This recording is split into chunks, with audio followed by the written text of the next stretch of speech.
अगर भाई दुश्मनी है तो सीना ठोक के आओ, हर समय कफन बांध के बैठे हैं, फोन करो कि मुझे तुमसे लड़ना है, अगर माई का लाल हो तो हम लड़ने के लिए तैयार हैं। लेकिन ये सब क्या हो गया ऑनलाइन, यहाँ पे आवा वहाँ पे आवा, और मार दे भी करब करब। अरे बहन, अगर मर्द का बच्चा है तो डायरेक्ट फोन करो, वो आदमी से मिलो कि तुम गलती किया है, हम तुमको मारेंगे या पीटेंगे। तो इंटरव्यू वगैरह देने से क्या होता है, जो कहते हैं कि मिल लो, आ जाओ एकदम। अगर हमको किसी से दुख होगा तो हम कहते हैं कि अगर किसी माई का लाल है ना, अगर हमसे दुखी है और अगर हमको गलत ठहरा रहा है, अगर तुम हमसे लड़ना है तो ऑन कैमरा कहीं भी हमको बुला लेना और फोन करके बुला लेना।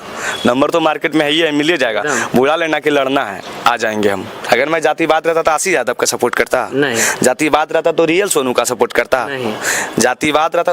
कितना उदाहरण दूं भाई, मेरा कैमरामैन या मेरा म्यूजिक डायरेक्टर या मेरा लिरिक्स राइटर चिंटू राजा, गोरेलाल यादव, जितना भी है सबको मैं मतलब कि निखारने का काम किया हूँ। आज नहीं, 2021 में ही सबको निखारने का काम किया हूँ। खासकर हमारे मगही में जातिवाद नहीं है। अगर मगही में जातिवाद होता तो हम गुंजन सिंह के साथ दिन भर रहते, रोशन रोही के साथ। लेकिन अगर मेरा और आशीष यादव का दोस्ती, क्या क्या बोलता है कि आशीष यादव हमको मार्केट में लाइए लाए। भाई हम मार्केट में कहीं वेबे नहीं किए हैं, हम ना गेबे किए हैं। हम 2 साल से काम नहीं कर रहे हैं। अब जब काम कर रहे थे तो एक छत्र राज कर रहे थे, और काम करेंगे तो मेरा जो कंटेंट होता है वो अलग तरीके का होता है, फनी होता है। किसी से कोई लेना देना नहीं, आशीष से नहीं, गुंजन सिंह से नहीं, किसी से भी, कोई सिंगर रोशन हो या कोई भी हो, सौरभ हो, किसी से मेरा कंटेंट का कोई लेना देना नहीं होता है। मेरा जो फनी होता है मैं अपनी मर्जी से चलता हूँ। पता है ये सब चीज का, हाई कोर्ट से उसको बेल मिल जाएगा।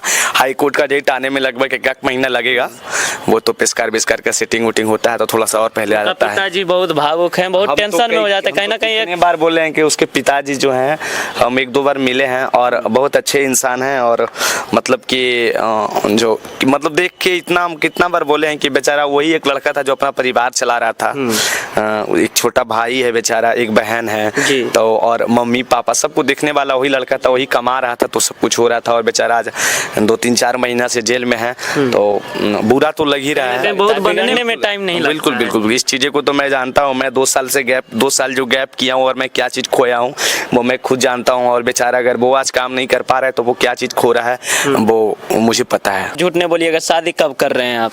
हम तो कितना बार बोले भाई कि शादी विवाह जो है गार्जियन के हाथ में है। हमारे मम्मी पापा जब चाहेंगे, जब ना मेरा शादी होगा, मैं कहाँ से कर लूँगा शादी। बताओ, तो होना चाहिए। भाभी कर रहे थे एक बार गर्लफ्रेंड है, तो भाभी कब तक सामने आएगी? अरे गर्लफ्रेंड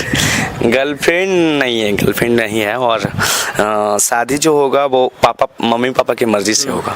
कॉमेडी फिल्म आएगा तो बहुत अच्छा लगेगा। फिल्म के बारे में क्या सोचे? फिल्म भाई बहुत दिन से चल रहा है, ये सब आता है, बैठता है, मीटिंग करता है, लेकिन फिल्म का कुछ प्रोसेस होता अपना। अब बोल रहा है यूट्यूब पे रिलीज करने के, तो यूट्यूब पे रिलीज करने का होगा तो हम किसी प्रोड्यूसर के साथ काम क्यों करेंगे? खुद प्रोड्यूस नहीं कर लेंगे हम?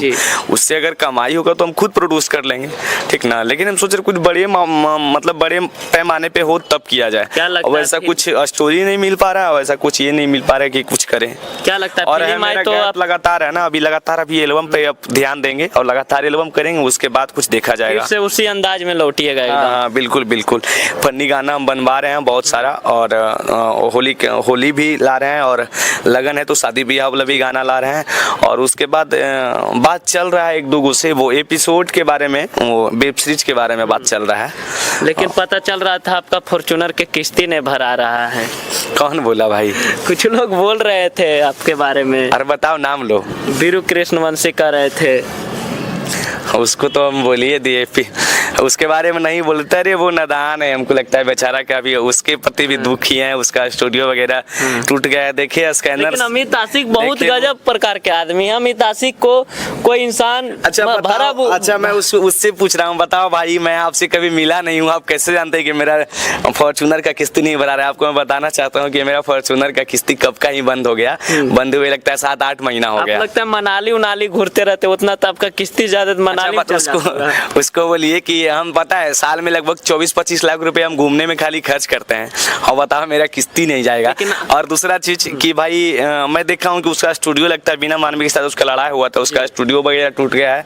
तो वो स्कैनर वगैरह से वो पैसा मांग रहा था, मदद मांग रहा था सबसे, तो उसमें 500 रुपये हम भी तुमको भेज दिए भाई, ठीक ना। मैं भेज दिए। हाँ मैं 500 रुपये उसको भेज दिया हूँ। लेकिन अमित आशिक बड़ा गजब इंसान है। जो इंसान आपको विरोध करता है उसको आप बड़ा प्यार से बोलते हैं। बेचारा टीआरपी के लिए वो मार्केट में, लेकिन भाई आपके पास टैलेंट है तो आप गा के कीजिए ना, गा के हिट होइए मार्केट में। वो जाति बात करके ये करके वो करके ऐसे करके वैसे करके मत होइए। कोई कलाकार रहता तो इतना देर में कुछ हम तो कर देता। नहीं करेंगे क्या, वो सबको देखिए जैसा जो करेगा उसको भगवान, मैं बोले समय से ज़्यादा और भाग से ज़्यादा और समय से पहले किसी को कुछ नहीं मिलता है। तो वो बेचारा वो शॉर्टकट रास्ता अपना रहा है, समझ गए ना, कि किसी को गाली दे के हम हिट हो जाएंगे।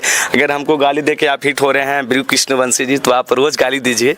मेरी माँ आपकी माँ सब बराबर है, मेरी बहन आपकी बहन सब बराबर है, परिवार तो और परिवार होता है। और बाकी भाई जातिवाद का जो आरोप मेरे पे लगा रहे हैं, तो देखिए ये लड़का जो है आप बोले हैं उनके वीडियो। हाँ कैमरा में देखा ये इसके इंटरव्यू में भी आप मुझे अलबल बोले हैं, जातिवादी बोले हैं, ये बोले हैं वो बोले हैं। और आप सुनिए, तुम कौन से कास्ट से हो? हम तो यादव, लेकिन दूसरा इंटरव्यू में हम बोले सुना पहले सुना, तू कौन कास्ट हो? यादव है। हम कौन कास्ट है? आप तो भूमिहार है। रोशन कौन कास्ट था? वो भी आप ही का कास्ट है। भूमिहार था। तुमसे लड़ाई हुआ था, तुम्हारा एक्शन कौन लिया था? तुम्हारे सपोर्ट किए थे बहुत, हम बोले भी हैं। कोई और सिंगर आया था? नहीं, आप खुलेआम। तो हम भी भूमिहार थे। अगर हम जातिवाद होते तो हम रोशन के साथ रहते, लेकिन गलत है सो गलत है। दूसरा उदाहरण देते हैं। अनुपमा यादव के साथ नवादा में मेरे साथी भी प्रोग्राम कर रहे थे, उसके साथ अभद्रता हुआ था मेरे समाज के लोगों के द्वारा। कौन खड़ा हुआ था? मैं। अगर मैं जातिवाद रहता तो फिर अनुपमा यादव के साथ नहीं देता। दूसरा चीज थे, लेकिन सब लोग एक रहिए, मिलजुल के रहिए। नहीं, विवाद हो या अलग बात नहीं, विवाद होना ही नहीं चाहिए। विवाद अगर मेरा तुमसे मतभेद होगा तो हम लोग ऑन कैमरा क्यों बोलेंगे? अगर हम लोग के साथ मतभेद होगा ना तो उसको बैठ के सुलझा लेंगे। ऑन कैमरे से क्या होता है कि भसड़ होता है जी। जैसे पहले भोजपुरी में होता था, अब मगही में भी होने लगा। तो ये सब चीज़ों से मुझे घिन्ना आती है, मैं ऑन कैमरा कह रहा हूँ। और मैं नहीं चाहता हूँ कि किसी के ऊपर कोई प्रतिरोप लगाए, कोई मतलब इस आरोप प्रतिरोप ये सब मैं खेलना नहीं चाहता हूँ। पिछले टाइम रोशन जब दिक्कत में था और वो मदद मांगा तो हम बिल्कुल फ्लैट उसके लिए खुला छोड़ दिए थे। फ्लैट रोशन 2-3 महीना यहीं पे रहा था जी। तो अगर कोई हम लोग को थोड़ा सा मदद मांगेगा तो हम लोग इतना मदद कर देंगे जो भी मेरे से होगा। और वैसे इस केस में हम क्या कर सकते थे? इसमें ना हम लॉयर है, ना क्या बोल सकते हैं, ना हम जज हैं, तो और ना ये सब चीज़, पढ़े लिखे भी हम लोग कम है। 10th के बाद हम पढ़ाई भी नहीं की थी, सब चीज़ों का नॉलेज भी बहुत कम है मुझे, तो ये सब में हम क्या कर सकते हैं?